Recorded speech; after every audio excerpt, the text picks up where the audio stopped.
Estamos iniciando mais um podcast Iceberg. Hoje em Porto Alegre amanheceu depois de uns dias assim de chuva, meio turbulentos.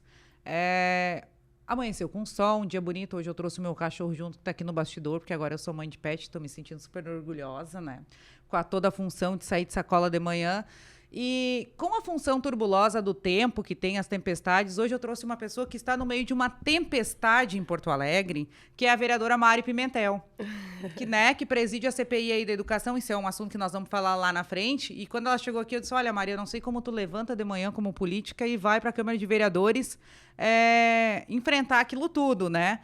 Seja muito bem-vinda, é um prazer te receber aqui. Espero que a gente tenha um papo bem legal. A Mari foi vereadora já de primeiro mandato, concorreu a primeira vez e já sentou na cadeira aí, foi a 33ª, se não me engano, né, votada. A Câmara de Vereadores de Porto Alegre tem 36 cadeiras e a Mari conseguiu ocupar uma pelo Partido do Novo, né? Seja muito bem-vinda. Muito obrigada pelo convite, obrigada por esse espaço tão importante aí de debater um pouquinho política, um pouquinho de bastidores, um pouco mais e de contar, ter a oportunidade de contar um pouco mais a minha história.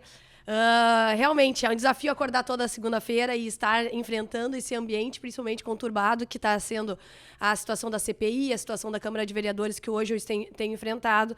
Mas eu acho que em toda segunda-feira volta aquela rotina que eu tenho em casa, que é a rotina com o Luigi, com a Lara, a rotina de levar na escola, e é onde eu me lembro porque eu entrei na política também na segunda-feira.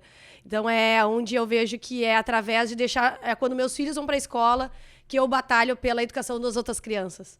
Então, acho que a segunda-feira tem até essa nostalgia, né? Porque daí volta daquele fim de semana, aquela ruptura, onde os meus são pequenos ainda, então ainda tem aquela manha para ir na escola.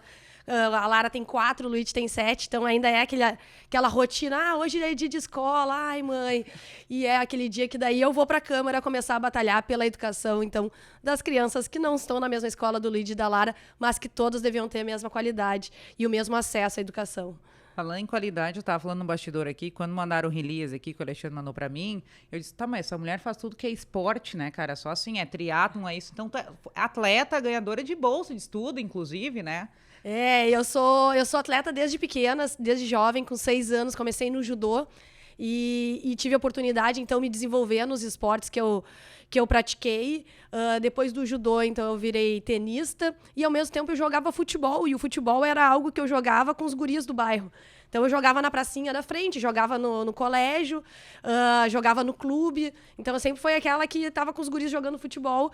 E quando eu fui morar na Nova Zelândia, eu tive a oportunidade, então, de jogar futebol de campo, que era uma coisa que em Porto Alegre não é algo tão fácil de conseguir montar um time de futebol de campo feminino. E daí eu tive a oportunidade de jogar futebol de campo lá e ganhar, então, uma bolsa de estudos para participar do campeonato nacional pela minha cidade, na Nova Zelândia. E, então, estar juntando a educação e o esporte, o que foi uma grande experiência para mim, com 15 anos de idade, estar morando fora e também conseguindo ter esse desenvolvimento através do esporte. Isso te prepara pra vida, né, Mari? Porque hoje tu vai enfrentar, assim, já tá acostumada, né? A gente já vê, porque já pratica tudo que é esporte e aí já se sente, sempre falo, né, resiliência, né, quando as crianças são pequenas, porque muitas vezes não querem e tal. Eu sei que pela minha filha que faz vôlei e às vezes ela perde, ela fica chateada, eu fico mais chateada com ela, porque ela já tá aprendendo a lidar super bem. Exato, e eu que não aprendi a lidar com aquilo, eu fico abalada É. quando ela perde, né, e ela, é só mais um jogo e tá tudo certo e vamos lá. Mas deixa eu te perguntar uma coisa, como que tu entrou na política? A gente tem um monte de mulheres que nos assistem aqui, e aí eu sempre falo, quando eu dou palestra assim para as mulheres, ser mulher não é tão fácil na política, por mais que, né, eu não sou aquela assim que defendo assim, porque falou mais alto comigo, já é uma coisa. Acho que a gente também levanta o tom e fala. Claro. Como que foi essa tua... Foi um convite? Foi uma missão? Tu sentiu? Ou como é que foi? Ou tu é aquelas que eu não queria, mas fui? Então, vamos lá. A política entrou com a maternidade. Então, eu não sei, acho que acontece alguma coisa muitas vezes quando a gente vira mãe, se torna mãe, a gente começa a ter algumas coisas mudam. E o que mudou para mim foi esse olhar perante a cidade. Quando tu é solteira, tu é mesmo casada, tu vive uma vida de adulta, uma vida mais corrida, uma vida que tu pouco observa, observa, muito pouco olha e pouco reflete até sobre os momentos da cidade. E quando eu tive, então, quando a Lara nasceu, eu comecei a refletir sobre a cidade. Que nem eu falei, eu sempre fui uma guria muito ativa. Eu já jogava tênis na pracinha pública, na pracinha do Demai. Então, eu sempre gostei de viver muito a cidade. Eu andava de ônibus, jogava tênis, jogava futebol. Eu sempre fui muito moleca, sabe? Era uma característica minha que os meus amigos todos aí falavam, então, e que era difícil para meus pais, não era tão fácil, tá?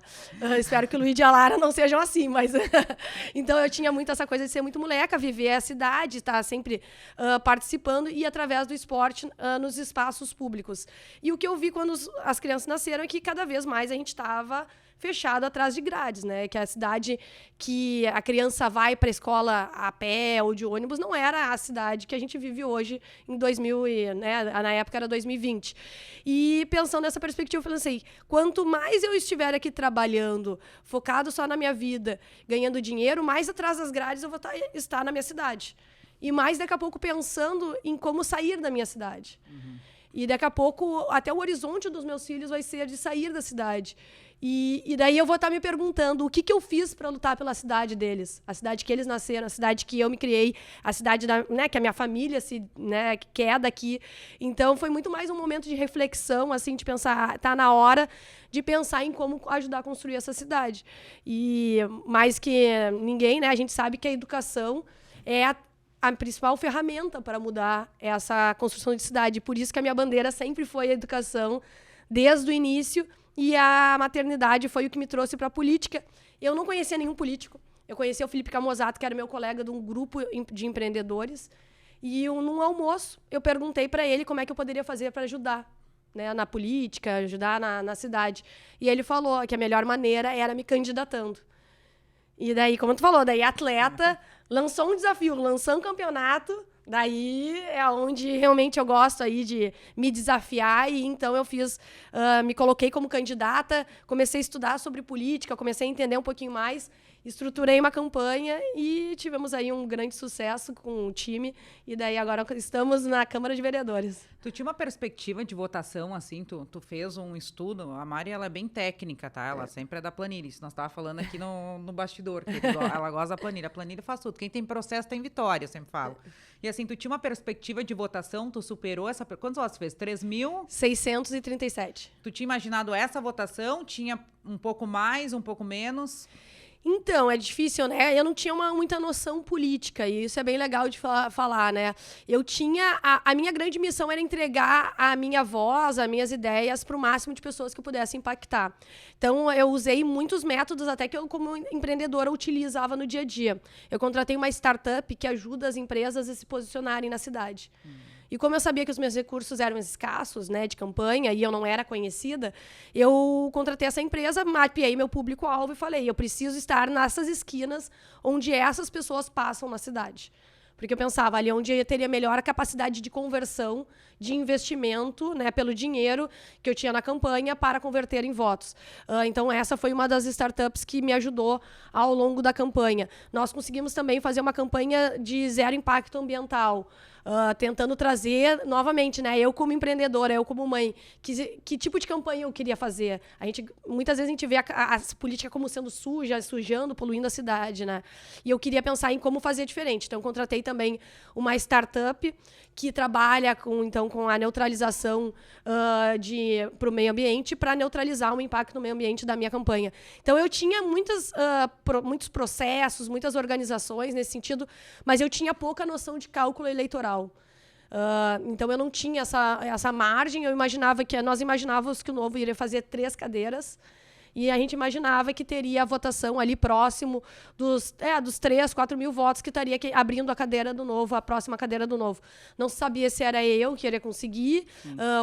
Tinha outros candidatos aí, até com mais apoio político do que eu, né? Tinha o candidato do deputado federal Marcel Van Hatten, que é uma tinha sido eleito com 350 mil votos e ele tinha adotado um candidato. Então, para mim, eu era vista como a novata, aquela que ninguém conhecia. Então, tinha outros que tinham tido trajetórias até em gabinetes de deputados e trajetórias de movimentos que eu não tinha. Então, eu cheguei realmente de fora. Então, eu tinha pouca essa experiência e a gente imaginava que conseguiria fazer uma campanha de conseguir impactar, mas o quanto reverter em voto era a grande dificuldade. Porque eu tinha pouco meu nome validado também como um nome político, viável na política, né? Então, foi bem legal conseguir ver que quando abriram as urnas eu estava sendo votada em toda a cidade. Óbvio que com alguns locais sendo mais votada e outros menos, mas de alguma maneira a gente assim, conseguir o voto nas ilhas. Cada voto que eu consegui nas ilhas, na Restinga, foram votos que a gente traz com carinho, porque a gente sabe que... Eu me lembro para quem eu entreguei um panfleto e que poderia ter refletido o voto das ilhas. Porque eu estava no dia a dia na campanha entregando panfleto. Eu caminhava, como tu sabe, eu sou atleta. Eu caminhava mais de 20 quilômetros por dia entregando panfleto. Eu chegava antes das 7 da manhã, porque eu acreditava que os pais, as pessoas que eu queria impactar, antes das 7 da manhã é a hora que eles estão se locomovendo para levar o filho na escola. Então, todos os meus materiais estavam na rua ali pelas 7. Que daí, ali naquele momento, entre 7, 7h15, 7h30, quando os pais estão levando os filhos na escola. E era onde eu estava entregando e olhando para cada um e falando sobre as minhas propostas.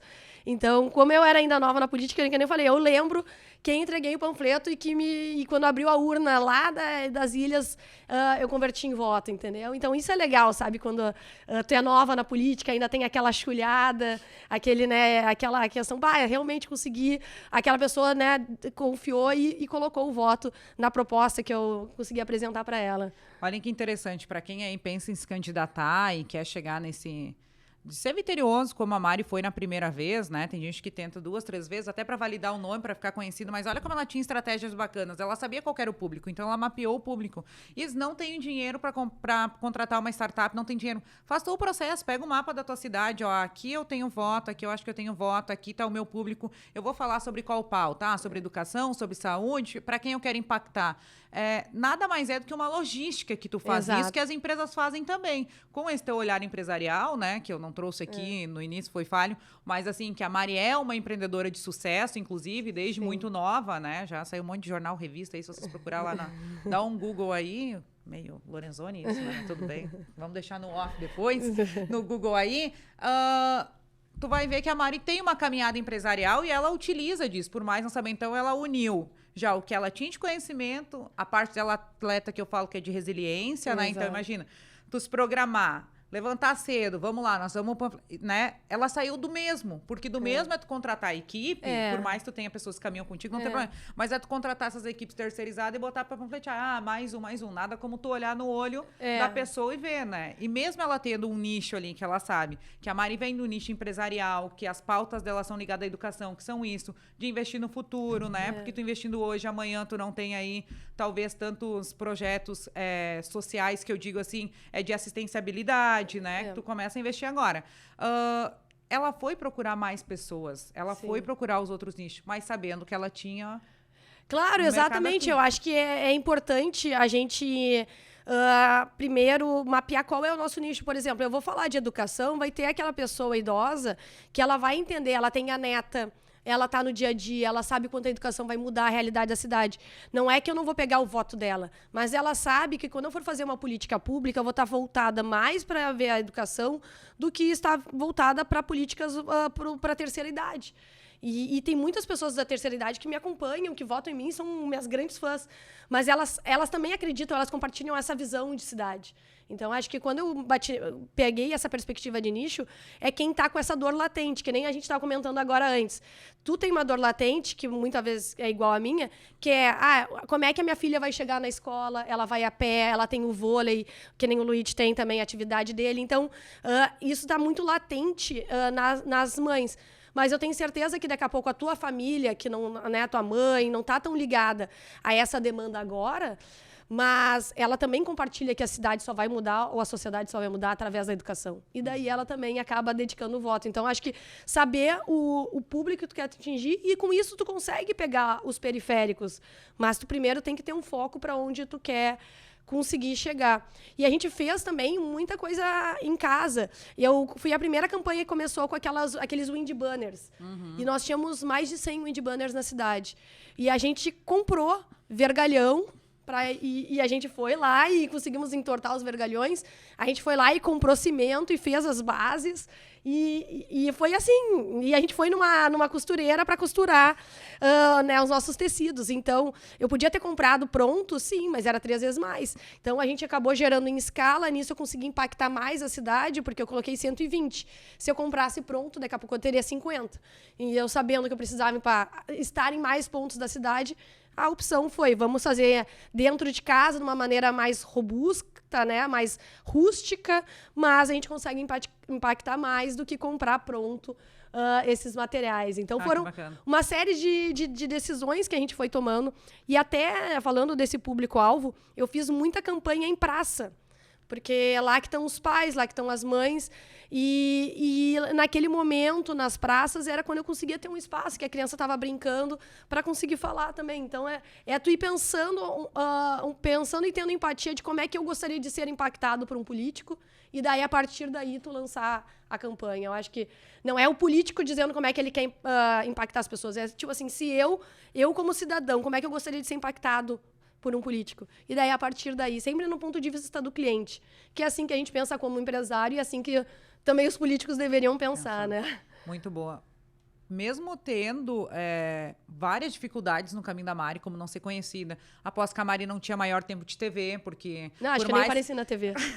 Eu sempre falo assim, apareceu sim, tu que não se viu. Quando ela apareceu sim, tu que não viu que tu estava em campanha. Então, assim, a gente sabe, Porto Alegre tem, né, programa de TV, tem município que não tem, mas aí tem a rádio, muitas vezes, então tu tem as inserções e tem os programas em si. Então, quando tu não é um político conhecido, normalmente tu não vai pra grade várias vezes, né? Até tem que dividir o espaço com os amigos, com os colegas. Não sei qual que é a orientação do Novo, que o Novo é bem crítico em algumas coisas assim. O Novo não usava. Eu acho que a gente acabava lançando uma campanha que era meio que neutra, assim. Isso, eu acho que era todo mundo junto.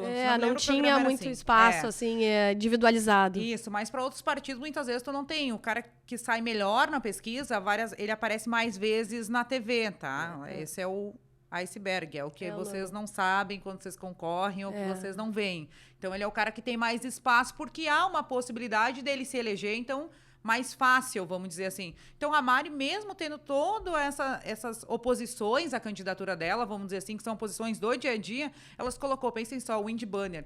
Eu sempre falo assim, quando tá rolando uma campanha, tu pode comprar uma caneta por R$10. Antes da campanha. Quando chega na campanha, essa caneta ela tá custando R$100. Sim. E é a mesma caneta. Porque tem um negócio da política que ela sobe demais, porque o fundo eleitoral vem, a galera já tá sabendo o que acontece. Nós, como profissionais, gostamos bastante, não vamos ser hipócritas, né? Exato. Porque nós somos do empreendedorismo também. Então, assim, tu já se programar mais ou menos e já pesquisar antes, já se organizar. Olha só, ela foi lá e descobriu que custava X. Tá, mas se eu produzir isso aqui é tanto. Então, eu já vou... ter mais material disposto com menos valor. Exato. Isso que faz um processo dentro de uma campanha que eu sempre trago. Olha, não adianta acordar hoje e achar que tu é candidato que tu tá eleito. Não, é bem difícil, realmente, e eu acho que a trajetória passada ajuda, então acho que relembrar a trajetória, eu acho que nem, né, a Mari tinha uma trajetória passada também na cidade, então isso é legal, e principalmente, eu acho que é aquilo que o próprio Simon conta, né, o Golden Circle, que é o why, né, por quê? As pessoas compram alguma coisa no porquê tá atrás. E eu acho que é cada um tentar achar também o seu porquê entrou na política. Acho que as pessoas cada vez mais querem achar pessoas, querem consumir produtos que tenham um porquê e querem achar e marcas que tenham um porquê e políticos que tenham um porquê, né? A gente cada vez mais numa sociedade onde tudo parece igual, a gente busca quem tem um propósito por trás, quem tem um porquê. Então, se o meu é o da educação, e é onde eu trouxe na minha perspectiva de vida de ter 2 filhos pequenos, cada um achando o seu porquê, conseguindo botar o seu propósito, eu acho que é o que mais se precisa na política também, para conseguir impactar de maneira verdadeira. Eu acho que o eleitor, e daí eu falo como empresária também, eu acho que isso hoje é um grande diferencial de campanha, assim. E que nem eu falei, cada um vai saber o seu porquê, o porquê entrou, o que quer fazer na política, mas não tenham medo do seu porquê. E daí eu volto para uma outra questão. Mostrar também a sua vulnerabilidade. Daqui a pouco, de todos os candidatos do Novo, eu era a mais vulnerável.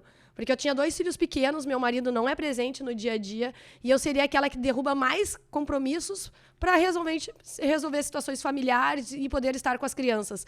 Então, mostrar essa dificuldade e ter empatia perante o público é um grande desafio, que muitas vezes a gente aparece aqui tudo bonito aqui, mas por trás teve a Lara fazendo birra, o choro, pode ter tido uma noite mal dormida. Conseguir falar dessas vulnerabilidades, os altos e baixos, das pressões, eu acho que é o grande desafio que a gente precisa também, como candidato, de mostrar, e isso tu se aproxima das pessoas. Ninguém quer mais aquele manequim, aquele boneco, aquela perfeição. A gente, dentro da nossa imperfeição e das nossas dificuldades, nós somos os melhores e estamos se colocando. Então, até eu falo, o meu vídeo que mais teve visualizações antes da campanha foi eu fazendo um vídeo, estava com o Luigi em volta, e eu sentei no brinquedo dele, e o brinquedo dele caiu, e eu virei com a perna para cima, assim, e nunca que eu ia subir aquele vídeo, entendeu? E o pessoal falou, e eu falei, quer saber? Eu vou subir. Ainda estava cedo ainda, eu vou subir esse vídeo porque ficou engraçado e essa é a vida real. A gente está falando de coisas sérias, daqui a pouco aparecem as crianças e aquele cenário todo montado cai e a vida é isso, né? Então não é só o cenário montado, não é só sucesso. E daí foi um vídeo que deu super certo. Então eu acho que ao longo da minha campanha eu não tentei maquiar quem é a Mari. Eu sempre trouxe a Mari de verdade, entendeu? A Mari de verdade pode ser aquela que amanhã de noite não vai estar num compromisso, que vão estar todos os políticos, porque eu vou estar fazendo o Luiz e a Lara dormir, entendeu? A Mari de verdade pode ser alguém que teve uma dificuldade de entrar na política sendo nova e aprendendo as coisas ao longo do dia. Eu, quando me elegi, eu não sabia o nome de todos os partidos políticos. E eu não tenho vergonha de falar isso. Porque, de vez em quando, as pessoas têm vergonha acham que a gente tem que nascer preparado, que tu já tem que saber a história dos últimos 5 prefeitos, os últimos 10 mandatos de vereadores. E, muitas vezes, eu cometo gafes, até hoje, entendeu? De não ter uma grande trajetória política, mas cada dia está sendo um dia de aprendizado. Então, acho que mostrar essas vulnerabilidades, seja na hora de tremer, quando eu subo para fazer um discurso, que no início era mais difícil, agora é mais fácil, né? Seja na hora de pedir o primeiro voto. E eu lembro da história que era do Carlos. O Carlos vendia cachorrinho, aqueles cachorrinhos que balançam a cabeça, na sinaleira, e eu estava entregando panfleto, né? Comecei a entregar panfleto. E o Carlos um dia viu que ninguém abria a janela para mim para entregar o meu panfletinho. E ele estava do lado, e ele falou, quer saber, Mari? Comigo também no início era assim. E eu sei como é difícil. Mas não desiste que tem dias e dias. Vai ter dias bons e dias ruins. Ai, olha só. E acabou que o Carlos era um cara que começou a panfletar comigo. Quando ele parava de vender os cachorrinhos dele, ele... Mari, o que tu tem aí de material? Eu falei, hoje a minha meta é entregar esse daqui ainda. Tem esse calhamaço. Vamos lá que eu vou te ajudar. E a gente entregava junto, entendeu? E ele na parceria, porque ele via que eu estava realmente fazendo aquilo lá de coração. Entendeu? Que quando eu estava fazendo a minha campanha, eu estava lá de coração. E com cada um que eu falava com um propósito, né? E com a verdade do que eu queria fazer na política. Então, assim, eu consegui inspirar o Carlos, e o Carlos conseguiu mostrar essa dificuldade, né? Que é de uma pessoa abrir para ti o vidro na sinaleira. Então, não é fácil. Então, eu estou trazendo aqui para quem quiser se inspirar, que não é fácil. O primeiro panfletinho que tu vai entregar num carro, pode ser que tu receba 10 nãos antes de entregar o primeiro. E não pensa que no primeiro eu entreguei, entendeu? E hoje eu estou eleita vereadora e estou conseguindo fazer um bom trabalho na cidade. Mas não pensa que sempre foi de janelas abertas e de tapinha nas costas. E não vai ser sempre, né? Mas eu acho que a gente conseguir, como políticos e como lideranças, compartilhar também os insucessos, as nossas vulnerabilidades, é o que também inspira os outros e nos aproxima dos outros. E não achar, a gente vender um mundo cor-de-rosa, né? Um mundo perfeito, que eu acho que não existe para ninguém. O mundo perfeito de Platão não existe para ninguém, né? Senão nós viveríamos uma utopia na exatamente. realidade, então. E aí, Mari, tá eleita, saiu um resultado, e aí eu sempre tenho aquela pergunta para quem é eleito primeira vez. E agora, o que eu vou fazer lá? Bom, e agora, né? O que eu vou fazer lá? Então, foi isso. Daí eu comecei a montar a equipe. Como vocês sabem, a gente fez um processo seletivo para selecionar quem é que iria montar o time. E acho que primeira semana na Câmara de Vereadores já veio o primeiro ataque, que era um vereador do PT, que começou a reclamar para mim a questão de que onde já se viu que a Maiara ia falar de educação, uma vez que ele tinha sido eleito como vereador da educação, ele defendia os professores, ele era professor. E daí já começou um ataque muito pessoal à minha pessoa, querendo me desmerecer, nunca em cima do trabalho, sempre um ataque muito pessoalizado, à minha trajetória, à minha pessoa. E daí eu pensei, poxa, para eu conseguir falar de educação, eu preciso conhecer realmente a educação de Porto Alegre. Antes era a Mari candidata, agora é a Mari.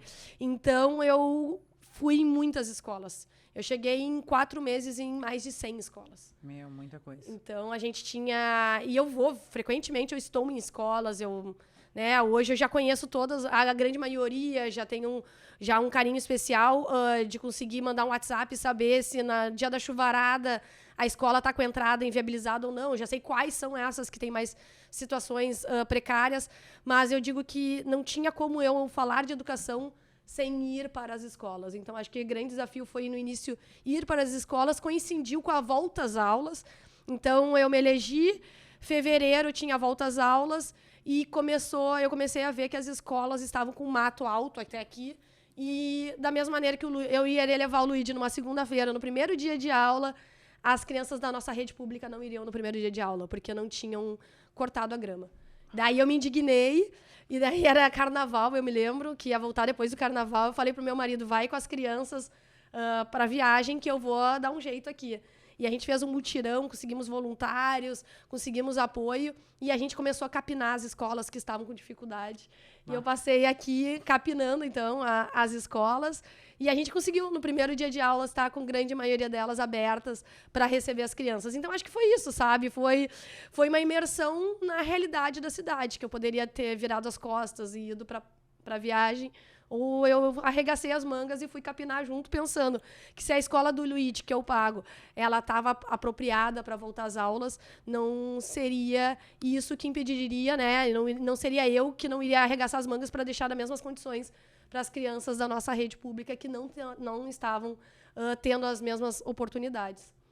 Isso é bem difícil acontecer, né? Agora eu vou falar um negócio muito pessoal aqui, que eu falei para a Mari antes já, que realmente tu se colocar no lugar do outro, né? E saber que eu tenho essa realidade de vida e não tem problema nenhum, porque eu falei brincando pro Mário, se alguém fala alguma coisa das minhas viagens, como depois eu vou tocar nesse assunto, que eu acho uma lástima, né? Com tantos problemas na cidade, fazer todos esses ataques pessoais que a gente vê que tu recebe. Eu sempre falo assim, como mulher é mais difícil, mas o pior ataque é de mulher para mulher. E isso eu quero que tu fale para nós um pouquinho, porque quando a gente entra na política, a gente sempre acha que nós, como mulheres, nós vamos nos dar as mãos, porque é um ambiente, né? Tem estudos que mostram aqui, saiu um relatório novo, até vou fazer um avaliativo disso, daqui uns dias vou dar lá no podcast, lá no Iceberg para vocês, sobre a quantidade de mulheres na política e como elas não, né? Mas assim, quando tu entra no ambiente, aí tu entende por que não tem. Exato. Porque tu acha que tu vai ser atacado por homens, mas aí tu é perseguido pelas próprias colegas, né? Não só com a Mari que acontece, mas em inúmeras cidades é assim, porque tem uma disputa de vaidades, e eu sempre falo assim, o ego do político, ele é surreal. Porque ele tem um poder de caneta que quem passou foi milhares de pessoas para ele. Então, realmente, ele tem que representar. Mas tem uns colegas que se perdem no personagem. Sim. Que acham realmente que se tornaram Deus. Né? As pessoas se tornam assim, do nada elas acordam. Agora eu tô sentada nessa cadeira. Gente, essa cadeira aqui, ó, se outro sentar vai dizer... mas é boa essa cadeira, podia ser minha, né? É assim. Teve um prefeito que um dia me ensinou isso. Olha aqui, ó, se sentar na minha cadeira aqui, ele vai... mas quase o meu tamanho, né? Podia ser minha essa cadeira. E o ego consome as pessoas do poder. E a Mari tem toda a possibilidade, por ser empresária, por ter uma vida, assim, muito boa, por merecimento, de ser taxada, assim, de como não tá nem aí pra cidade. E hoje ela traz esse relato. Olha só, meus filhos foram viajar com meu marido. Tu pensa isso aí, o problemão que é em casa pra quem é vereador, tá? Eu sempre falo assim, porque o mais difícil é a família. Tu deixar os teus de não viver aquele momento. E eu tenho certeza que a Mari, como mulher, ela se cobra, né? Bah, mas será que eu não tinha que estar nesse momento? E se eles não se lembrarem, se eles disserem que eu dei... Ah, tu tá pensando no todo e não tá pensando em nós. Não, eu estou pensando em vocês. Essas são as cobranças que nós, como mulheres, temos. Exato, Zé. Eu volto vários dias chorando pra Teutônia, porque eu passei 2, 3 dias sem ir ou com a Gênia em outras cidades e eu penso, nossa, eu sou uma péssima mãe. Daí eu chego lá, tá tudo maravilhoso, sabe? É bem isso, é bem isso, é bem isso. Então, esse é o difícil. E esse ataque que tu sofre, como tu falou assim, é tudo pra persona, Mari, né? Não é assim o teu trabalho. Vamos pro campo de ideias, vamos discutir o campo de ideias, né? Exato. Então, fala um pouquinho para as gurias que estão nos assistindo aqui, como tu se sente com essa relação assim? Porque eu acredito que tu entrou achando que tu ia sofrer ataques. Ok, porque é normal, tu sabe qual que é a disputa. Mas o ataque entre mulheres é mais difícil, né? Exatamente. A gente vê que lá dentro da política, quando tu chega... E aí, né, faço um relato de quem veio de fora. Existe muito essa briga achando que tu vai pegar meu voto, eu voto. Muita motivação acaba sendo o voto. E por isso que esse ego tá ligado depois à questão do voto. E daí o sentimento é de destruir o outro. E não de pensar que crescemos juntos, entendeu? E daí, por isso que isso acontece muito entre mulheres. Por uma questão de sentir ameaçada pela outra e de não ver que as duas, daqui a pouco, crescendo juntas, ambas se potencializam. E daqui a pouco nós vamos ter mais mulheres, daqui a pouco realmente 50% das vereadoras vão ser mulheres. E vai ser realmente um panorama da cidade. Mas quando a gente está lá, ela olha, aquela ali pode pegar o meu voto. E daí tu vai lá e ataca, entendeu? E não pensa que, poxa, se nós duas mostrarmos que a gente é demais, a gente vai aumentar ainda mais nossos votos. Então, é muito mais esse sentimento. E eu que venho do esporte, né, bom, no dia a dia eu tô competindo com mulheres, sou da categoria feminina, e as minhas melhores amigas são as minhas competidoras, que são aquelas que a gente se puxa uma com a outra, entendeu?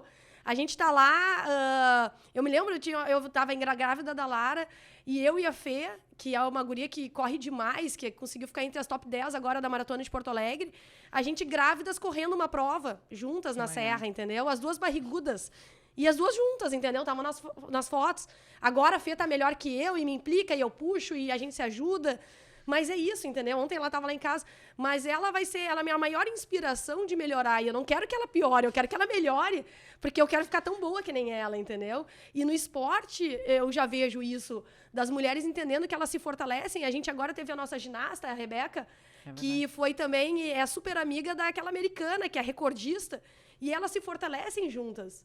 Elas não é uma destruindo a outra que vai melhorar a ginástica. Então, realmente, eu sinto essa pressão sentada, então, hoje na cadeira lá na Câmara de Vereadores, ao ver que mulheres são quem tenta desestruturar até na vida pessoal, trazendo o debate da vida pessoal para o campo da Câmara de Vereadores, que deveria ser o campo de ideias, de políticas, debater realmente a cidade, e acaba sendo, muitas vezes, picuinhas sobre questões pessoais. E a grande pergunta, que eu acho que é o que a gente busca, é o quanto nós, ainda como mulheres, vamos conseguir ver isso e achar normal. Ou quanto a gente não vai começar a se posicionar e começar a questionar, que nem eu falei, se a minha colega está me atacando, por que ela não está buscando também crescer junto comigo? Então, acho que essa é a grande questão que eu acho que a gente tem que trazer e que eu busco quando elas me atacam, é tentar mostrar, através do eleitor, através delas, e tentar conscientizá-las que aquele ataque pessoal não vai ser o que eu vou fazer com elas. Eu vou tentar cada dia ser a melhor mulher lá na Câmara de Vereadores para que outras mulheres venham e queiram ser vereadoras. E eu quero criar aquele ambiente que seja o melhor para as mulheres estarem lá. E não menor, e não pessoalizando. Então, e isso os homens utilizam, porque eles normalmente, eles usam as mulheres que se propõem a fazer esse papel como escudo. Então, a gente está tendo uma situação agora. Hoje, eu estava ontem no programa de rádio, e o governo não tinha, uma vez que eu estou lidando com a CPI, não tinha nenhum vereador da base do governo que queria debater comigo. Nenhum. E normalmente eles buscam, daí até foi uma vereadora, tudo certo, né? Foi ótimo debate, mas eles buscam primeiro que seja uma mulher. E eles falam, quem vai ser a nossa mulher testa de ferro para bater na Mari, entendeu? Porque o homem, quando ele também está brigando com a mulher, muitas vezes ele tem uma questão de espelho, né? Então, Quando ele tá brigando comigo, de vez em quando ele lembra da relação que ele tinha com a mãe, que ele tem com a esposa, das relações passadas. E ele tende a se perder muito. E daí eles querem usar essas mulheres de escudo para validar posicionamentos machistas deles. Entendeu? Então daí eles usam a mulher. Ele vai lá, ataca, e daí ele traz a mulher. Não, isso daqui não era mais... Entendeu? Então eles usam... E pena para as mulheres que estão sendo usadas diante dessa situação. Eu fico, né, realmente com pena disso. Que daí ela não cria a sua própria identidade. Ela vai ser sempre uma coadjuvante na política. Eu sempre falo isso. Se vocês querem ter voz, quando eu dou treinamento, eu falo isso para todas elas. Se vocês querem ter voz, tenham os pensamentos de vocês, o posicionamento. Pode ter o diálogo quando se é base do governo? Óbvio que pode, né? É um posicionamento, se eu estou certo, se eu estou errado. Tem inúmeras verdades, a minha, a tua, mas tem o posicionamento de vocês. A pior coisa que fazem é usar as mulheres como testa de ferro dentro de um debate, porque mulher pode atacar mulher, porque mulher pode bater em mulher, porque... Ó, e normalmente, eu vou falar a verdade aqui, quando o homem ataca a mulher, ele sai perdedor. Sai, exato. Eu sempre falo assim, quando eles te atacarem, para minhas clientes, deixa que é palanque. Porque ele não vai para o campo de ideias discutir. É bem isso que a Mari falou, é um espelho. Ele fica ali naquela linha, ele se perde, mesmo ele não querendo talvez te atacar tanto, mas na emoção, né, no pico e nessa coisa toda, ele acaba e te dá palanque. E aí nunca é pro campo... E aí quando tu tá dentro de um debate desse e tu fala assim, tá, mas olha só, vamos discutir as políticas da cidade, vamos pro campo de ideias, vamos trazer números, aí não tem mais discussão. Exato. Então, quando mulheres, vocês são atacadas por homens, aplaudam, porque vocês vão ter muito palanque. Vocês sempre são melhores. Exatamente. Porque tem essa projeção, entendeu? Eles vão refletir em outras relações passadas e eles acabam, naquele momento, tem horas que eu fico olhando quando alguém tá me xingando, e aconteceu de maneira muito frequente com vereadores da base, e eu fico pensando, será que ele tá me vendo aqui ou ele tá vendo a esposa dele? A namorada.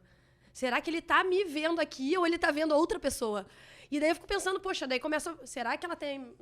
né? Então é muito estranho, que eu fico pensando, será que ele tá falando comigo? Até de vez em quando eu penso, olho pra trás, será que é eu aqui ou é outra pessoa? Entendeu? Eu tive a oportunidade de participar ali de uma sessão da Câmara de Vereadores e a Mari, eu pude participar desses ataques que ela sofreu. Você sabe que eu não tenho partido nenhum, não pus saco de ninguém, não... Até não tem porquê.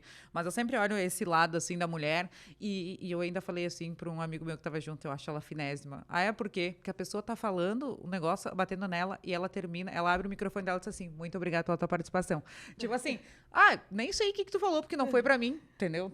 É que nem a Mari falou, chegou a olhar para trás, porque assim, só que tu tem que ter esse jogo de cintura, tu tem que se preparar para isso, né? E a Mari é muito bem resolvida nesse ponto, né? Eu acho que tem que ter, tanto para legislativo quanto para executivo. E outra coisa, é o primeiro mandato da Mari, tá? Normalmente tu faz um segundo mandato para te firmar aquela votação de crescimento, que é o assunto à pauta que eu quero entrar agora. E aí, Mari, para firmar o teu segundo mandato agora nessa eleição de 2024, nós já temos aí muito bate-papo por fora sobre a tua candidatura de vereadora. E aí eu vou te trazer inúmeras coisas, depois tu vai falando os pontos que tu queres. Claro. Vamos lá. Primeira coisa, o pessoal que te apoia do Novo... Tem os boatos que eles estão meio assim desgostosos com a questão da CPI, que esse grupo não te dá mais esse apoio. Porque a Mari entrou com a pauta dela da educação, tá? E, por acaso, o destino virou presidente de uma CPI da educação. Então, assim, é o universo botando a Mari no ponto. Eu sempre falo assim, tu não tá ali por um acaso, né? Então, tem esse ponto. Mari, vai a vereadora para firmar o teu mandato. O grupo que te apoia do Novo e de empresarial... Continua te apoiando ou tá desgastado com essa história? Já tem história da Mari sendo convidada por outros partidos, não vou citar PSDB aqui, porque fica muito chato, né? Isso aí é fofoca da rua. Então, assim, e tem já um processo seletivo do Novo e a Mari está inscrita para ser candidata a prefeita no processo seletivo. Então, assim, começa por onde tu quiser e aonde tu quiser falar. Vamos por partes. Tá, vamos lá. É muita areia nesse ventilador, né? Não, é que eu sou bem... Vamos lá, meu raciocínio é bem lógico, então eu vou pensar na questão cronológica. Vamos lá. Então, a Mari entrou na política, vereadora, e eu sempre pensei, né? Eu sempre penso em gerar impacto, e a melhor maneira de gerar impacto também é trazer novas lideranças. Então, eu nunca pensei que a cadeira é minha para sempre, que eu quero ser vereadora para sempre. Então, eu pensei, quando eu me tornei vereadora, de fazer um ciclo de vereadora e realmente fazer uma candidatura à prefeitura, sabendo da dificuldade numa candidatura à prefeitura, mas sabendo, como tu comentaste, que eu não dependo no meu cotidiano da política, eu realmente estou na política por propósito. E eu penso que também inspiraria outros, daqui a pouco, para estarem na minha cadeira e ter outras Mares, né? Então, eu pensei sempre nesse propósito da Mari como uma liderança também de formar outras pessoas também para estarem ocupando a cadeira na Câmara de Vereadores e não sendo eu a detentora para sempre da cadeira do Novo, né? Ou a cadeira na Câmara de Vereadores. Tendo em vista isso, eu me inscrevi para o processo seletivo do Novo. Que, como você sabe, né, o Novo tem um processo seletivo, eles têm que fazer umas provas, eles veem se tua votação, se tuas atitudes estão todas de acordo com os princípios do partido. Me inscrevi no processo seletivo. Isso foi no ano passado, tá?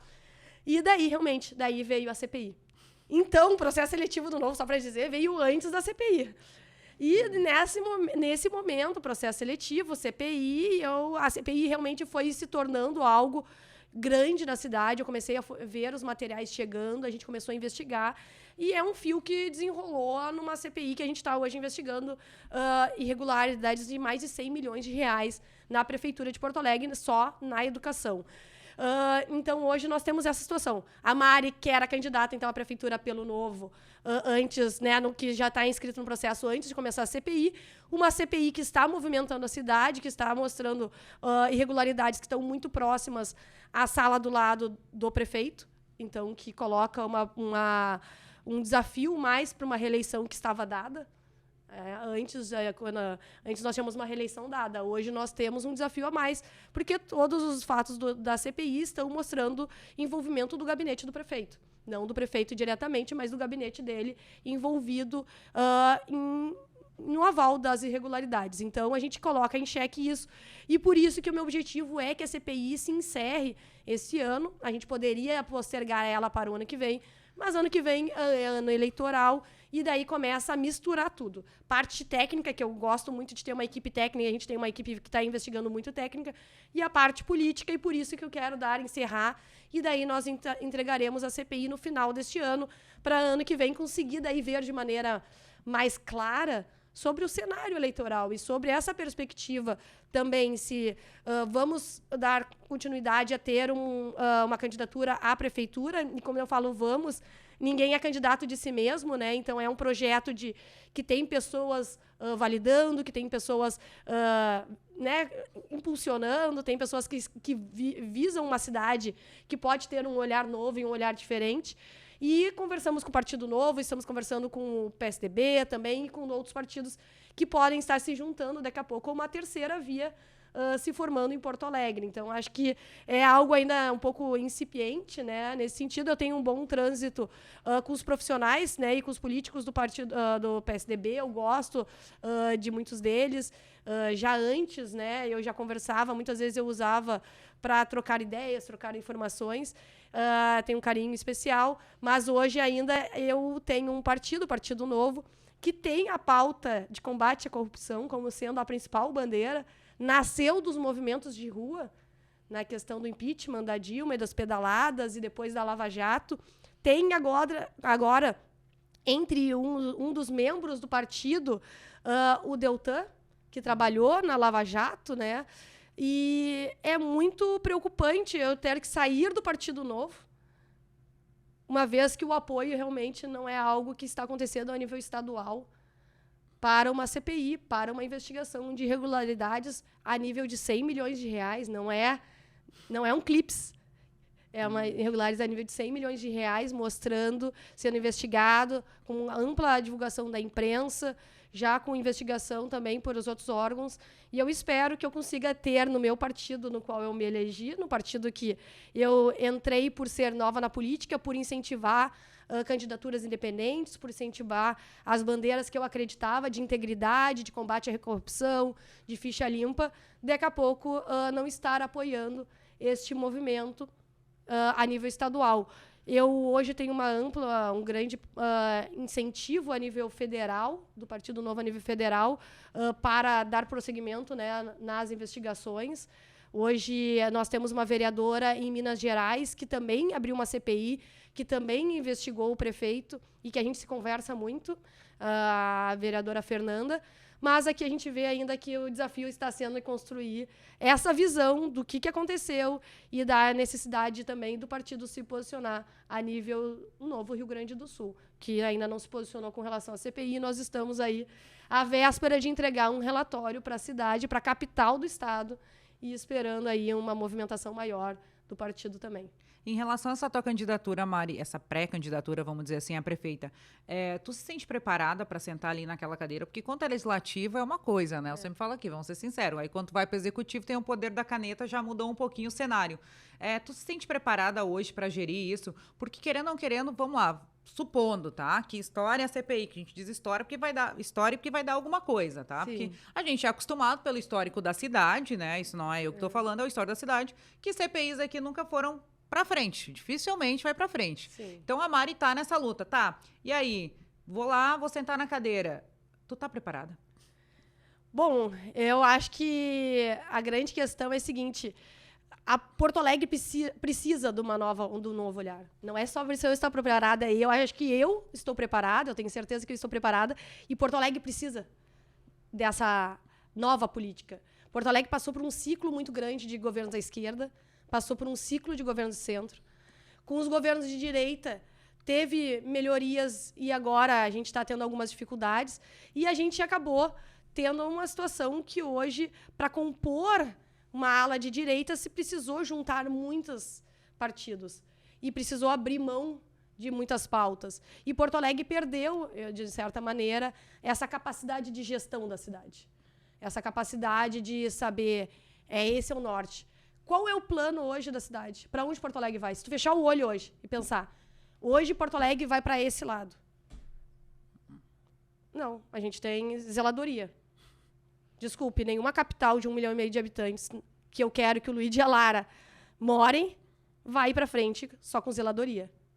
Então, a gente não tem uma proposta de cidade. A gente tem um zelador.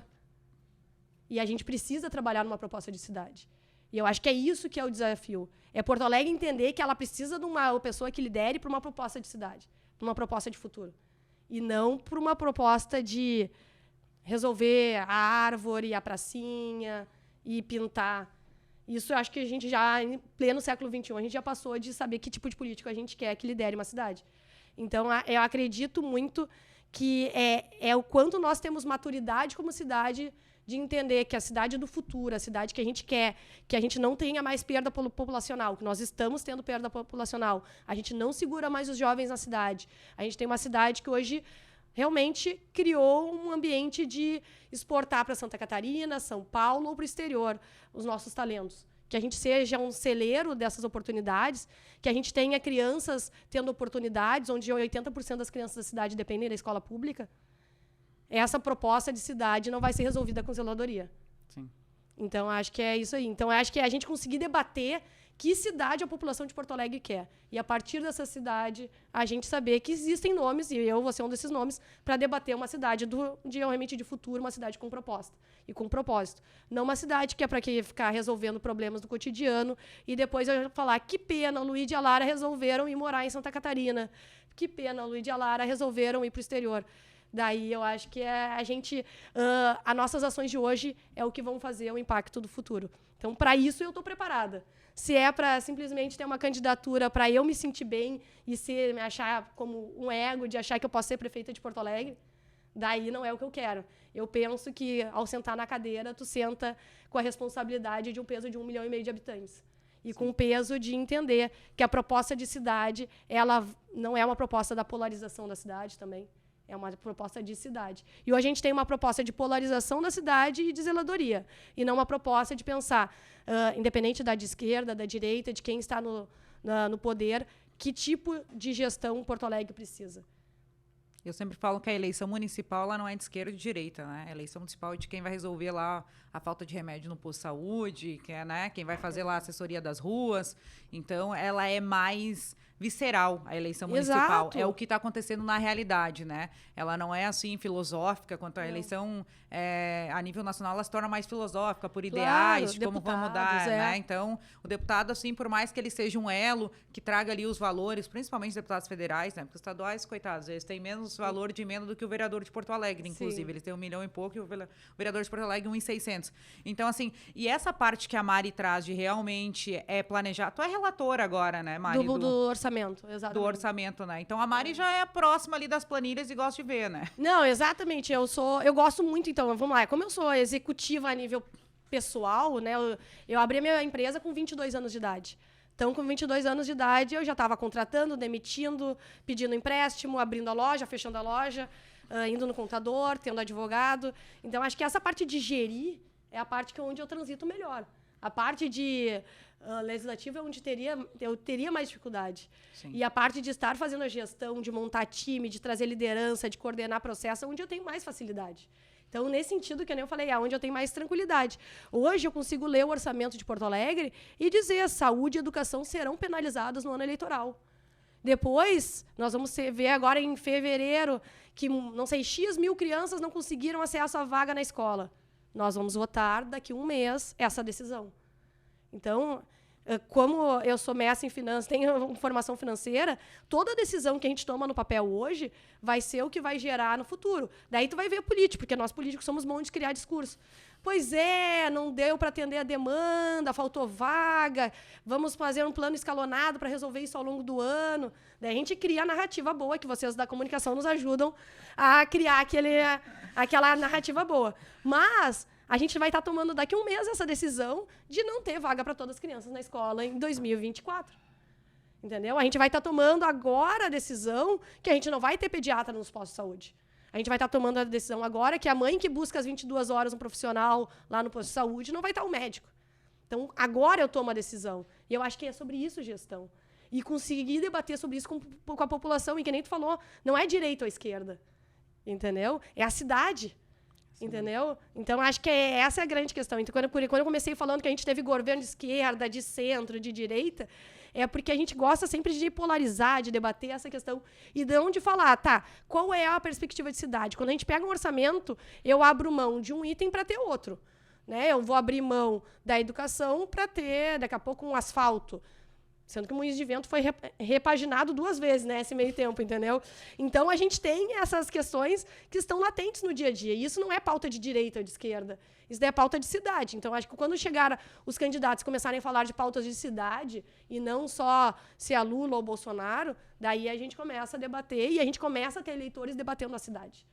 E não debatendo polarização, e sim debatendo cidade. Eu acho que é isso que vai fazer o impacto, que nem eu falei, daqui a 10 anos, 15 anos, quando o Luiz e a Lara estiverem definindo, vou ficar em Porto Alegre, eu vou para outro lugar, e eu dizer, nós construímos Porto Alegre para eles ficarem, e não Porto Alegre para eles passearem na praça e saírem. Isso aí, já deu nosso tempo aí, já estamos, acho que com 1 hora aí de gravação, né? Mari, quero te agradecer a tua vinda aqui, tá? Seja muito bem-vinda. Quando quiser vir, só dá um toque para nós ali. Todo mundo sabe que eu falo aqui, né? Que só vem aqui quem eu quero, porque o programa é meu, eu faço o que eu quiser. E muito obrigada por ter participado aqui com nós. É um prazer te receber. E outra coisa, fico muito feliz com essa tua candidatura, tá? Obrigada. Como mulher, eu me sinto muito representada por ti como mãe. E não tem uma questão de partido, porque eu acho até que uma candidatura sem partido, para mim, ia ser melhor, porque as pessoas, inúmeras pessoas poderiam participar. Inclusive, agora a gente tem essa alteração da lei, então, assim, vai ter menos pessoas concorrendo, então vão ter que fazer voto, né? Quem estiver aí vai ter que fazer muito voto. Então, assim, muito obrigada por ter vindo. Seja muito bem-vinda sempre aqui. Muito obrigada pelo convite, eu fiquei bem à disposição sempre, e isso é importante, abrir esse ambiente. Parabéns por estar vendo essa oportunidade de trazer a política mais para o cotidiano de cada um. Então, eu acho que se sintam inspirados também para acompanhar o Iceberg, acompanhar aí o trabalho da Isis. Show de bola. Esse foi mais um episódio do podcast Iceberg. Valeu!